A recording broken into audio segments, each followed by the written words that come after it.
नमस्कार, बुलेटिन लेकर मैं हूं आपके साथ संदीप निरंजन। सरकार खबरों का रुख कर लेते हैं। प्रतिभा उम्र की मोहताज नहीं होती, इसका उत्कृष्ट उदाहरण शिवरी नारायण क्षेत्र के राहोत की 9 वर्षीय बालिका रिधांशी साहू ने प्रस्तुत किया है। कक्षा तीसरी में पढ़ रही रिधांशी ने अबेकस प्रतियोगिता में शानदार प्रदर्शन करते हुए न केवल अपने परिवार और शिक्षकों का बल्कि पूरे क्षेत्र का नाम रोशन किया है। रायगढ़ के अग्रोहा धाम में आयोजित राज्य स्तरीय अबेकस प्रतियोगिता में रिधांशी साहू ने अपनी असाधारण गणितीय क्षमता का परिचय देते हुए लिसनिंग प्रतियोगिता में फर्स्ट रनर अप और विजुअल प्रतियोगिता में चैंपियन बनने का गौरव हासिल किया है।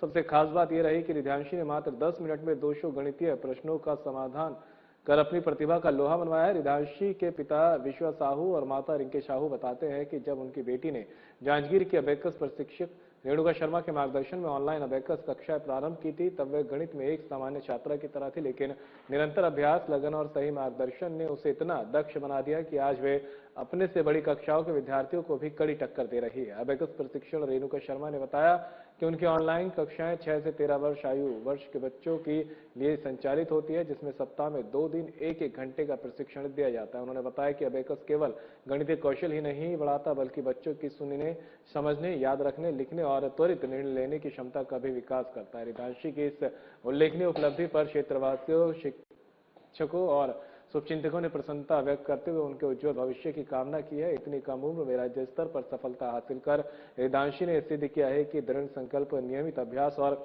सही मार्गदर्शन से किसी भी लक्ष्य को प्राप्त किया जा सकता है।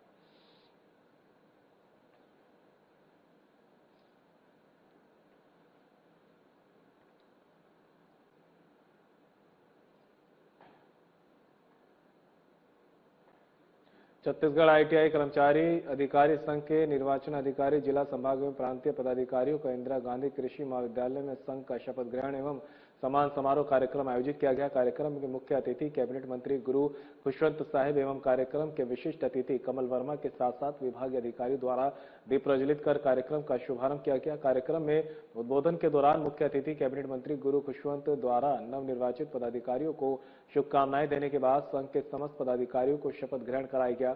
सम्मान समारोह की कड़ी में छत्तीसगढ़ आईटीआई कर्मचारी अधिकारी संघ के द्वारा कार्यक्रम के मुख्य अतिथि, विशिष्ट अतिथियों को प्रतीक चिन्ह भेंट कर सम्मानित किया गया। साथ ही साथ संगठन के लिए उत्कृष्ट कार्य करने वाले साथियों को मुख्य अतिथि, विशिष्ट अतिथियों के द्वारा प्रतीक चिन्ह देकर सम्मानित किया गया। छत्तीसगढ़ के विभिन्न दूरस्थ अंचल से भारी तादाद में उपस्थित साथियों के बीच इस गरिमामय अनुशासित कार्यक्रम सफल एवं ऐतिहासिक बनाने के लिए छत्तीसगढ़ आईटीआई कर्मचारी अधिकारी संघ के महासचिव आदरणीय अब्दुल जाहिद खान के द्वारा मुख्य अतिथि, विशिष्ट अतिथि एवं समस्त सम्मानीय साथियों का हृदय से आभार व्यक्त करते हुए धन्यवाद ज्ञापित किया।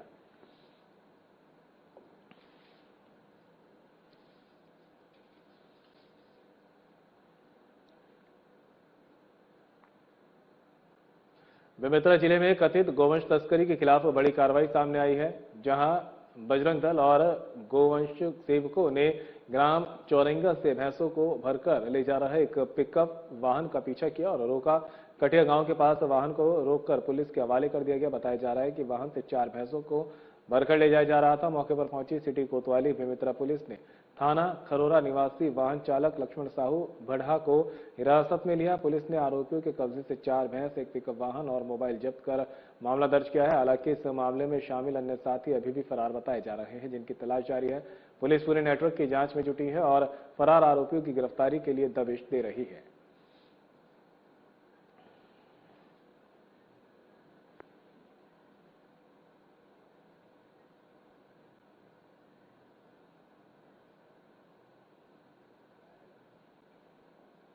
आज सुबह 4 नग जो भैंस है उनको बर्बरतापूर्वक गाड़ी में ठूस कर भरा गया और कत्ल खाना ले जाने की नीयत से परिवहन किया जा रहा था। उस समय में रिपोर्ट पर तत्काल एफआईआर दर्ज की गई है और चारों भैंसों को रिकवर किया गया है। उनका व्यवस्थापन की प्रक्रिया की जा रही है।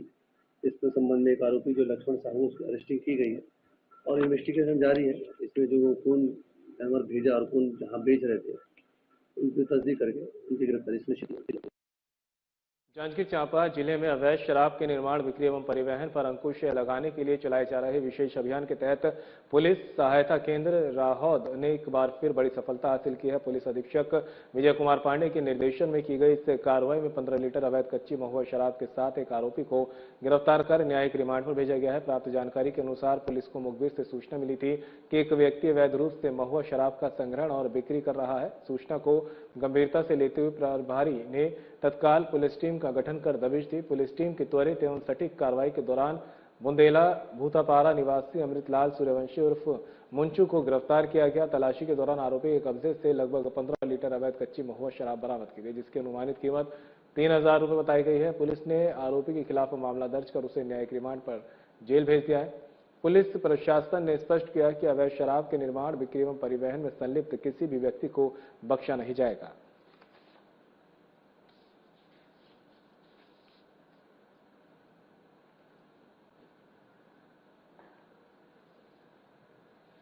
बलरामपुर जिले में राष्ट्रीय राजमार्ग पर बस चालक और कंडक्टर से मारपीट और लूट की वारदात को अंजाम देने वाले 4 आरोपियों को पुलिस ने गिरफ्तार कर लिया है। पुलिस ने घटना में इस्तेमाल की गई बोलेरो वाहन को भी जब्त कर लिया है। दरअसल 10 जून को दलधोवा घाट स्थित शिव मंदिर के सामने राष्ट्रीय राजमार्ग पर मोतीश्री बस को रोककर कुछ युवकों ने बस चालक और कंडक्टर के साथ मारपीट की थी और लूट की घटना को अंजाम देकर बोलेरो वाहन से फरार हो गए थे। घटना के बाद पुलिस ने आसपास के थानों में नाकाबंदी की, लेकिन आरोपी रात और जंगल का फायदा उठाकर भागने में सफल रहे। मामले की गंभीरता को देखते हुए पुलिस अधीक्षक के निर्देश पर विशेष टीम गठित की गई। लगातार खोजबीन के दौरान मुख्य आरोपी जितेंद्र गुप्ता को एमसीबी जिले के पटना क्षेत्र से गिरफ्तार कर लिया गया। पूछताछ में उसने अपने अन्य साथियों के नाम बताए, जिसके बाद पुलिस ने प्रिंस कुमार दुबे, चंचलेश मंडल उर्फ बिट्टू और दिनेश कुमार को भी अलग अलग स्थानों से गिरफ्तार कर लिया है। पूछताछ में सभी आरोपियों ने जुर्म करना स्वीकार कर लिया है। फिलहाल सभी आरोपियों को न्यायालय में पेश कर न्यायिक रिमांड पर जेल भेजा रामानुजनगंज भेजा गया है।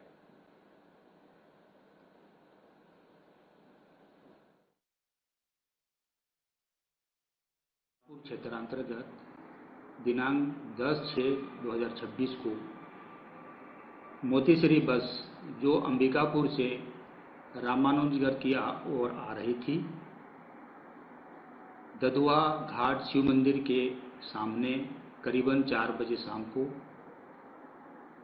एक बोलेरो से आरोपी आकर मोतीश्री बस को रोक लिए। रोकने के बाद कंडक्टर और ड्राइवर के साथ मारपीट किए। टिकट कलेक्शन के जो पैसे थे 7000 उसे लूट लिए। लूटने के बाद मौके से चारों आरोपी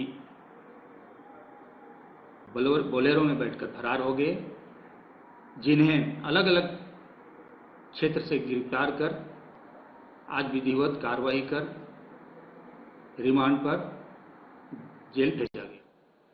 हरि थाना क्षेत्र के ग्राम पंचायत सकर्रा में बिजली का कार्य करने आए एक युवक की संदिग्ध परिस्थिति में मौत हो गई। युवक का शव खजूरी मेन रोड स्थित वर्मा प्लांट के पास मिलने से क्षेत्र में सनसनी फैल गई। जानकारी के अनुसार मृतक बाहर से बिजली संबंधी कार्य करने के लिए क्षेत्र में आया था। बीते रविवार को उसका शव संदिग्ध अवस्था में मिला है। शव पर चोट के निशान होने की बात सामने आई है, जिसके चलते ग्रामीण हत्या की आशंका जता रहे हैं। घटना की सूचना मिलते ही हरि थाना पुलिस मौके पर पहुंची और शव का पंचनामा कर जांच शुरू कर दी। पुलिस ने आसपास के लोगों से पूछताछ के साथ घटनास्थल का निरीक्षण किया है।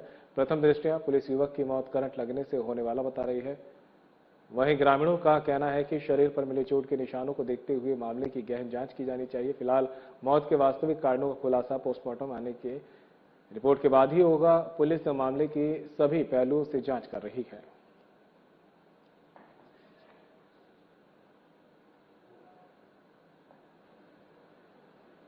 और फिलहाल रुकेंगे ब्रेक के लिए, कहीं मत जाएगा, जल्द होंगे हादसे।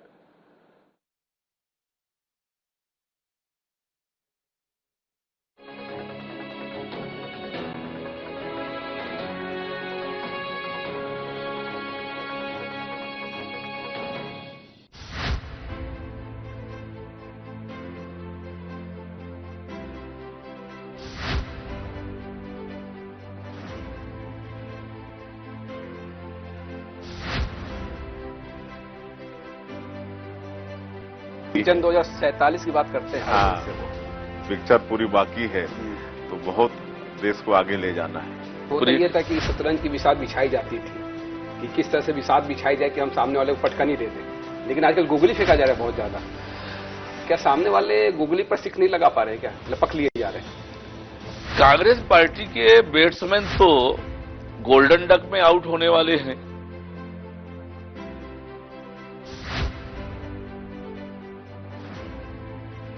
दर्शकों के लिए कुछ लाइनें जो आप बता सके, कह सके। चल संगी जुर मिल कमा बोरे करम खुल गे, पथरा मा पानी उगराबो, धरती में सोना उपजाबो।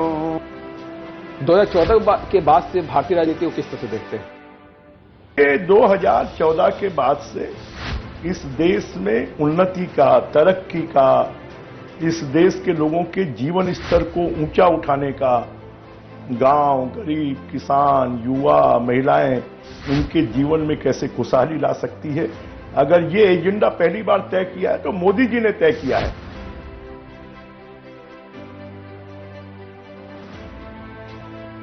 तरह से काम होना चाहिए था जो नहीं हो पाया। नहीं, देखिए सभी ने काम किया है, मैं बिल्कुल ही नहीं कह रहा हूं कि किसी ने काम नहीं किया है। हाँ, विगत सरकार ने भी कुछ किया है परंतु कॉम्प्रोमाइज रही काफी चीजों पर, यह भी सच है। आयुष्मान में जो अभी अनियमितताएं बढ़ती जा रही है निजी हॉस्पिटलों के द्वारा। आपने बहुत बढ़िया किया है प्रश्न पूछकर जी। मेरी इससे भावनाएं भी जुड़ी हुई हैं, क्योंकि मैं एक ऐसे क्षेत्र से आता हूं जहां लोगों को बीमार होने के बाद छोटे छोटे टेबलेट्स के लिए मुर्गियां बेचते देखा हूं। कि सत्ता रहे तो संगठन का काम बहुत राह आसान हो जाता है या चुनौतियां और बढ़ जाती है? नहीं, संतुलन, बेहतर संतुलन के साथ सब काम कर रहे हैं। देखिए, ये कहने को एक वो बन गया है कि सत्ता और संगठन, वरना सत्ता में कौन है बताइए ना। विष्णुदेव साई जी मुख्यमंत्री जी हैं, लगातार अध्यक्ष रहे हैं। महतारी वंदन योजना से मंत्री जी आपने किस तरह का बदलाव देखा महिलाओं के बीच? सबसे पहले तो विशेष साधना न्यूज को बहुत बहुत धन्यवाद देना चाहूँगी कि आज मुझे लगता है इस तरह से पहली बार आपसे फेस टू फेस हो रहा है। और दूसरी बात ये है कि हमारे लिए नहीं, ये तो छत्तीसगढ़ में भारतीय जनता पार्टी की सरकार बनाने में महत्वपूर्ण भूमिका निभाई है महतारी वंदन योजना।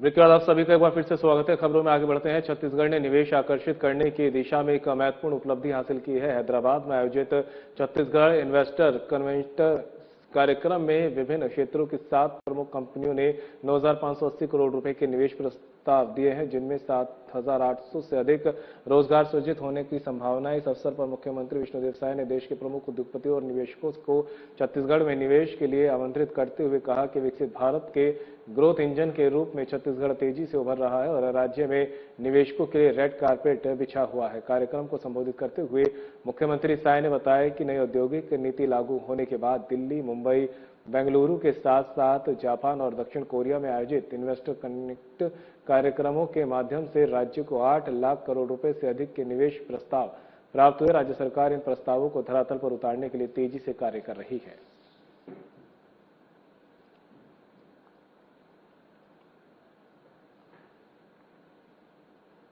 उप मुख्यमंत्री और लोक निर्माण मंत्री अरुण साव के निर्देश पर विभाग ने रेलवे ओवरब्रिज के निर्माण की धीमी प्रगति पर ठेकेदार को नोटिस जारी किया है। उप मुख्यमंत्री साव ने अपने बस्तर प्रवास के दौरान 6 जून को राष्ट्रीय राजमार्ग 30 पर कैशलूर जगदलपुर मार्ग में किरंदुल विशाखापट्टनम रेलवे लाइन के ऊपर बन रहे 4 लेन रेलवे ओवरब्रिज का निरीक्षण किया था। उन्होंने निरीक्षण के दौरान काम के पिछड़े और लेट लतीफी पर ठेकेदार और अधिकारियों को फटकार लगाई थी। उन्होंने अनुबंध के अनुसार कार्य में अपेक्षित प्रगति नहीं होने पर गहरी नाराजगी जताते हुए ठेकेदार को नोटिस जारी करने के निर्देश दिए थे। बता दें कि बस्तर जिले में कैशलूर के पास 69 करोड़ 36 लाख रुपए की लागत से इस रेलवे ओवरब्रिज का निर्माण किया जा रहा है।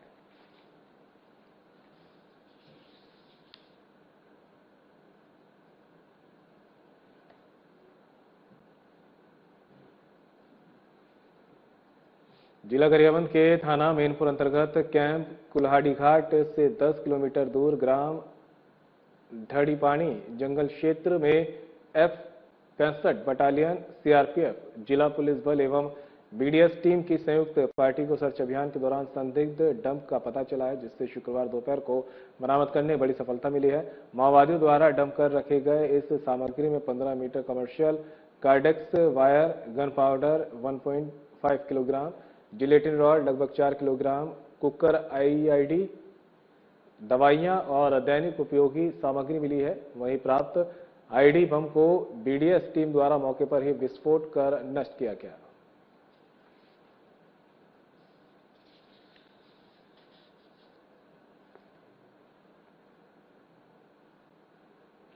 राजपुर से लगभग 30 किलोमीटर में ग्राम पंचायत दुप्पी में पानी की टंकी तो है, लेकिन आज तक उससे पानी पीना ग्रामीणों को नसीब नहीं हो पाया। अधिकारी आज तक देखने तक नहीं गए हैं। वहां के लोग कैसे हैं, पानी सप्लाई हो रही है कि नहीं हो रही। दुप्पी ग्राम में जल जीवन मिशन के तहत आज तक पानी नहीं आया। सबसे खास बात है कि आंधी तूफान में पानी की टंकी गिर गई और पानी की टंकी फट भी गई, लेकिन उसको देखने के लिए आज तक अधिकारी नहीं पहुंचे। ग्रामीणों का कहना है कि जब सरकार जल जीवन मिशन में इतना पैसा खर्च कर रही है तो आज तक पानी सप्लाई क्यों नहीं हो पाया।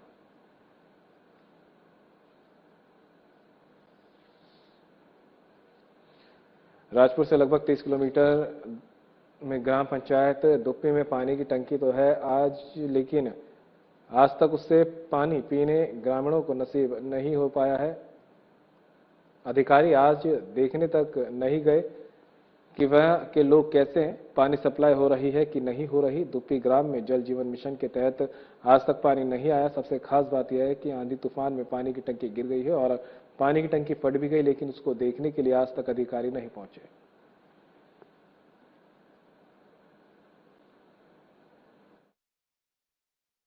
पंचायत में जितना भी नल जल योजना के तहत टंकी और बोर लगा है, किसी भी नल जल योजना में पानी चालू नहीं हुआ है।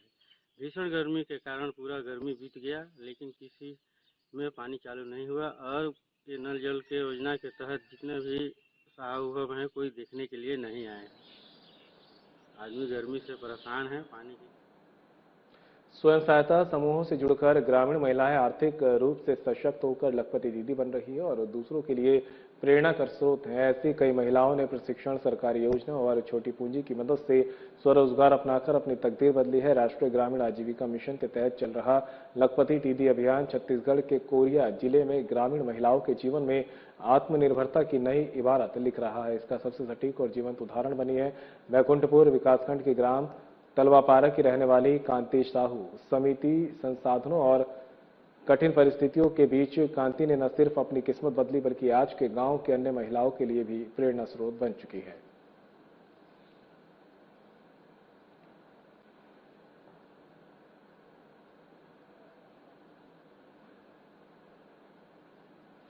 फिलहाल बुलेटिन में मेरे साथ इतना ही। दीजिए इजाजत। नमस्कार।